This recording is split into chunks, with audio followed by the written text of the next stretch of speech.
worth mentioning that owning a mermaid tail, a silicone mermaid tail, you expect this from day one. This isn't a flaw in the tail, this is just part and parcel of wear and tear in the tail, yeah. Wearing a silicone tail isn't just a major financial investment, it's a major time investment.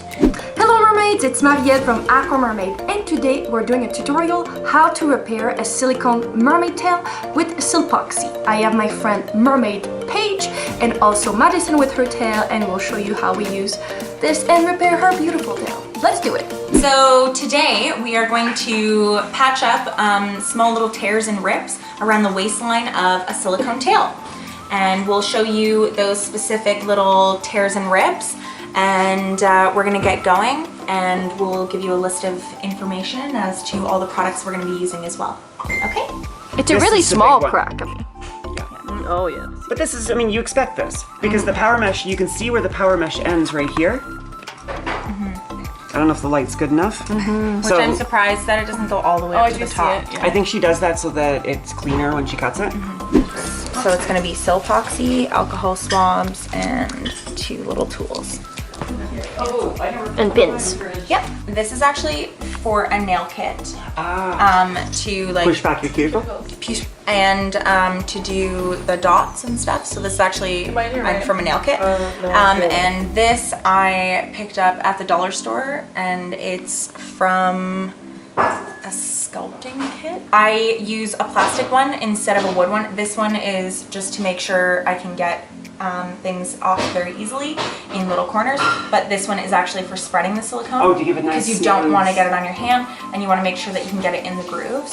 So this is why I use this one here. Okay. Okay, so the first thing that we're gonna do is we're gonna make sure that the area is clean. You can use water, you can just use a paper towel. The best thing to use is gonna be an alcohol swab. It's gonna get any bacteria, any type of debris out of the areas that we're actually gonna be Sil-Poxy and back together. If there is any particles or debris, it's not actually going to stay very well. And so we're just gonna take the alcohol swab, and actually Madison, if you wanna clean the areas, you can do that.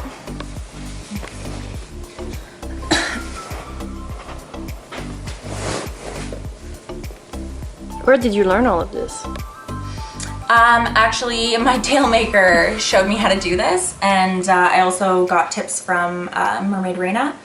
I had some patches I had to do on the waistline of my tail, and a couple of my scales were coming up, just because my scales are liftable, but some were coming through a little bit too much, so I was just able to patch those. So I have a mythic tail from Finfolk, and one of the major complaints about them is how much upkeep they require and how you're constantly having to sew scales back on.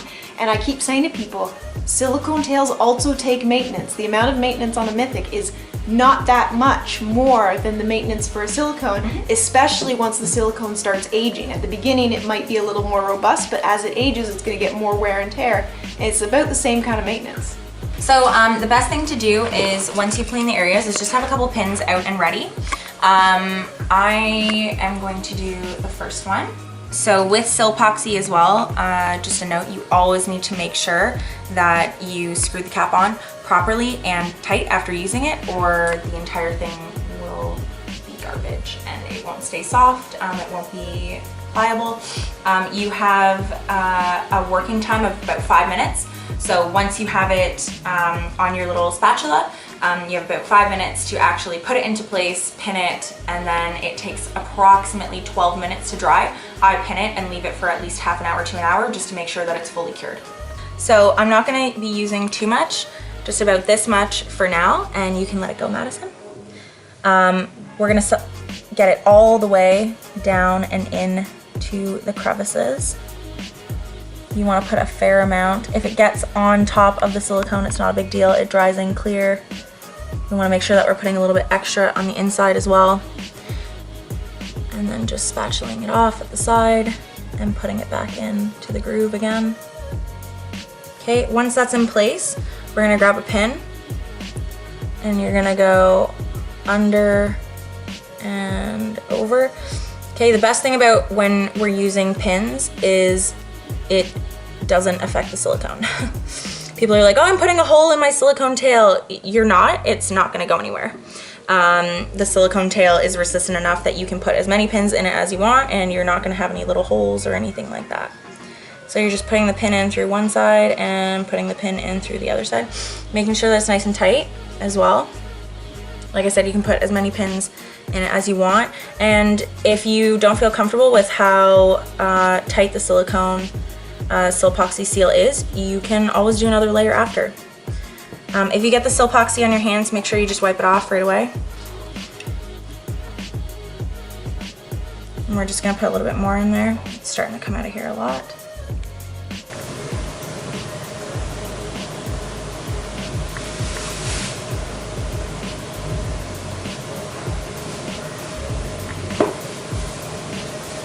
There we go, that closed up nicely. Yep.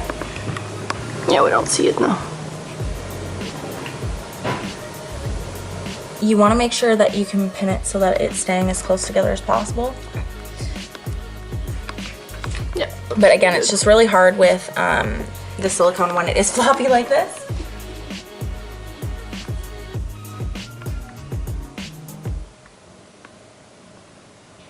It's tedious, it takes a little bit of time, but just working at it slowly. So we're gonna leave this to dry for a couple of minutes before we do any more repairs, just so that it's not moving that piece around. So you can actually see the power mesh in my tail. That's this layer right here. You can see it on the inside, right? And it goes all the way around. So right here on this side is where the seam is, which is why it's double the thickness. And on this side here, it is a little bit thinner. So when I'm pulling it up, because that is on the side of my waist, it did have a small tear, and you can't really notice it too much, but I actually patched it with Sil-Poxy. I did a little bit on the outside and I did some more on the inside just to reinforce it, and I haven't had any problems since then. And I can't even show you on my tail where I've done some of the repairs because I wouldn't even be able to tell. Like some of the scales, like if they lift up like this a little bit, you can put a bit of Sil-Poxy underneath. My scales are supposed to lift up a little bit, but it's if they lift up too much, then that's where I'm doing small little repairs. But for the most part, it's all good. For tails is safe. It's medically safe. It's safe on skin and everything like that as well. Obviously after it's been cured. But Sil-Poxy is an easy way, because it's just epoxy, it's an easy way to fix your tails without having to get silicone and actually cure it. It's the quick, fast way on the go to be able to fix it. And nothing will stick to silicone except silicone. So that's why Sil-Poxy, because it is silicone, you can use that to patch and repair your tail. Did you repair some paint? No, I haven't actually needed to yet, but the best thing about my tail that I absolutely love is when Cariol poured the fluke. You can see it in some areas. I'm gonna bring it into the light here a little bit. The paint is starting to come off here, but she made my silicone fluke blue in color to match my tail, so that when the paint did eventually start to wear off, you wouldn't actually be able to see the clear white silicone underneath. You would see the blue starting to come through a little bit. So you can see on this side there is still paint all the way to the tip because it's the front, and on the back here, right here where it's not shiny, that's actually just the pure silicone showing through, and it's not the paint job. And you can see in certain areas along here as well, it's starting to come off a little bit.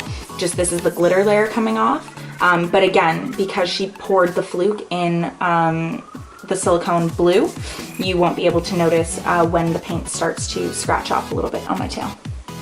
Cool. Then this is the after an hour of drying. See, it's pretty much almost invisible. That's it. That's how you repair a silicone mermaid tail with Sil-Poxy and a bit of time. Now it's gonna be beautiful and like brand new. Then let me know if you have any question in the comment below. Give me a thumbs up and make sure to subscribe for my next video. Ciao! Mama's taking a deep breath. It looks like the ice cream scoop. It kind of does, yeah.